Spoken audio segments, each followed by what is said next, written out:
Hello दोस्तों, आज हम पढ़ेंगे एमपी के कुछ क्वेश्चंस जिससे आपके इससे बाहर कुछ भी नहीं जाएगा। ठीक है, तो आइए हम सीखते हैं कुछ नए नए प्रश्नों को, जिस तरह की आप देख सकते हैं कि कैसे हम इसका यूज़ कर सकते हैं। ठीक है, मध्य प्रदेश की राजधानी कौन सी है? आप सभी जानते हैं मध्य प्रदेश की राजधानी भोपाल है। ठीक है, क्या है? भोपाल। ये क्वेश्चन आने का चांस बनता है क्योंकि अभी हमने जैसे अधिकारी उसमें देखे आरक्षक वाले में इस टाइप के क्वेश्चन पूछे जा रहे हैं। चलिए अब हम नेक्स्ट पे चलते हैं।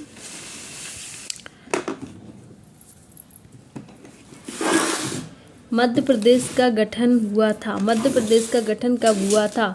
1 नवंबर 1956 को मध्य प्रदेश का यहाँ पे गठन हुआ था। ठीक है, कब हुआ था? 1 नवंबर 1956 को मध्य प्रदेश का गठन हुआ था। तीसरे क्वेश्चन पर चलिए, आप लोग भी आंसर दीजिए, प्लीज़ कमेंट में बताइए। नर्मदा नदी का उद्गम स्थल कहाँ से हुआ है? बताएं सभी लोग जल्दी जल्दी। नर्मदा नदी का उद्गम स्थल कहाँ से हुआ है बताइए। इसका सही आंसर है अमरकंटक। ठीक है, अमरकंटक इसका सही आंसर है, अमरकंटक। ओके, अब हम चलते हैं नेक्स्ट, अमरकंटक। ओके, अब चौथे पे चलते हैं। मध्य प्रदेश का सबसे बड़ा शहर कौन सा है? मध्य प्रदेश का सबसे बड़ा शहर कौन सा है? जनसंख्या के हिसाब से भी मध्य प्रदेश का शहर जो है इंदौर सबसे बड़ा है। इंदौर सब। ठीक है, आप सभी को याद रखना है मध्य प्रदेश का सबसे बड़ा शहर कौन सा है? इंदौर। उसके बाद आता है भोपाल, जबलपुर और ग्वालियर, इनका नाम आता है। भीमबेटका किस जिले में है? सभी लोग बताएं भीमबेटका किस जिले में है, जहाँ पे विश्व विरासत दिवस में भी इसको शामिल किया गया है। हेरिटेज साइट है। आप बताइए सभी लोग कहाँ पे, जल्दी जल्दी। ये है रायसेन में, जिसमें भीमबेटका के शैलचित्र काफ़ी प्रसिद्ध हैं, not only India all of the world. तो इसका सही आंसर हो जाएगा रायसेन। तांबे की खान कहाँ स्थित है? सभी लोग बताइए जल्दी जल्दी। आपने पढ़ी भी होंगी तांबे की खान कहाँ पर स्थित है, तो ये रही बालाघाट में। ठीक है, तांबे की आपने पढ़ी। मलाज खंड जो सबसे इंडिया में फेमस है, मलाज खंड, तो आप इसको इस तरह पढ़ सकते हैं। ठीक है, चलिए दूसरे पे आते हैं हम। इसी तरह मध्य प्रदेश का राजकीय पशु कौन सा है? आप लोग बताएं राजकीय पशु कौन सा है मध्य प्रदेश का? सभी लोग। बाघ। बाघ यहाँ पे मध्य प्रदेश का राजकीय पशु है। ठीक है, भूलना नहीं है, आपको याद रखना है क्योंकि ये आपके आने वाले एग्जाम में आएगा।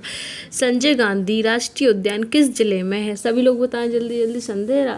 संजय गांधी राष्ट्रीय उद्यान किस जिले में है? ठीक है, ये सब आपको अच्छी तरह से याद करना है क्योंकि आप करेंगे याद तो एग्जाम में आप क्लियर कर पाएंगे। तो ये रहा आपका सीधी जिले में। संजय गांधी कहाँ पे? सीधी जिले में। ठीक है, अब अगले क्वेश्चन पे आ जाते हैं। उज्जैन किस नदी के किनारे है? ये लोग तो ये वाला क्वेश्चन तो बहुत बेसिक सा है, आप लोग आसानी से बता सकते हैं कि कहाँ पे है, अपने शिप्रा नदी के किनारे। ठीक है, अगले क्वेश्चन पे चलते हैं। मध्य प्रदेश का प्रसिद्ध नृत्य कौन सा है? गिद्दा, गरबा। ठीक है, उसके बाद आएगा मटकी। ये मात के लिखा है, गलत है, मटकी मणिपुरी। तो आप सभी लोग जानते हैं जैसे कि मध्य प्रदेश का फेमस नृत्य है मटकी। ठीक है, अब आ जाते हैं थोड़ा मध्य प्रदेश से संबंधित इतिहास के।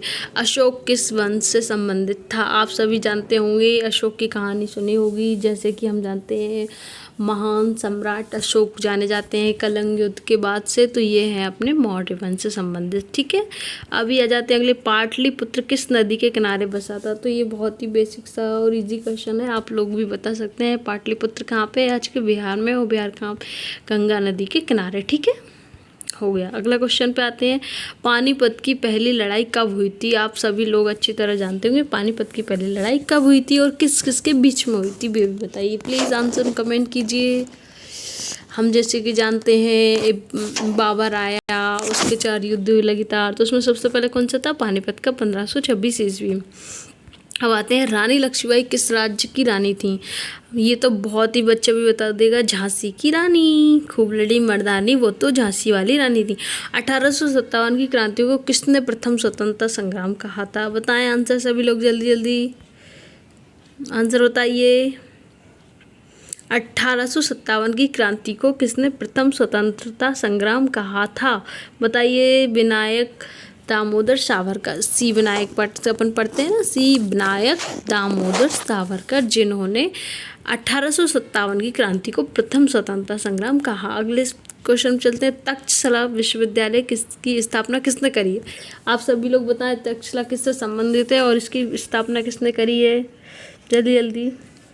जैसा कि हम जानते हैं बौद्ध भिक्षुओं द्वारा इसका किया गया है, ठीक है, क्योंकि उन लोगों को बहुत आश्रम वगैरह की जरूरत थी। अकबर के 9 रत्नों में कौन शामिल नहीं था? जैसे कि आप लोगों ने पढ़ा हुआ, कौन है? बीरबल थे। अकबर बीरबल सुनते हैं। तानसेन उनका गाना गाते थे। राम मोहन राय, अबुल फजल, तो हम जैसे जानते हैं राम मोहन राय वहाँ नहीं थे, ठीक है। अगले क्वेश्चन पे आते हैं, दिल्ली सल्तनत की स्थापना किसने की है? आप लोग जानते होंगे दिल्ली सल्तनत की स्थापना किसने करी है? जल्दी जल्दी सभी लोग बताएं। जैसे कि हम पढ़ते हैं दिल्ली सल्तनत कितने राज्य आए, किन किन लोगों ने शासन किया और सबसे पहले कौन आया? जैसे हम पढ़ते हैं इल्तुतमिश आया, गुलाम वंश वाला था, लेकिन उसने असली स्थापना की थी कुतुबुद्दीन ऐबक ने, ठीक है। अगले क्वेश्चन पर आते हैं, शिवाजी महाराज ने स्वराज की स्थापना कब की थी? 1674 में। शिवाजी महाराज ने कब की थी? 1674 में। भारत छोड़ो आंदोलन कब से शुरू हुआ था? सभी लोग जानते होंगे, जल्दी जल्दी बताएं। भारत छोड़ो आंदोलन कब हुआ था, किसने किया था और क्यों किया था? जैसे कि हम सभी जानते हैं जब हमारा देश आज़ाद नहीं हुआ था और महात्मा गांधी सबने मिलकर 1942 में भारत छोड़ो आंदोलन शुरू किया था, ठीक है बच्चों। अगर क्लास आपको अच्छी लगी है तो बिल्कुल बताएं और हम किस टाइप के आपके लिए क्वेश्चन लेके आएँ बताना न भूलें कमेंट बॉक्स में। लाइक शेयर एंड सब्सक्राइब जरूर करिए। Thank you.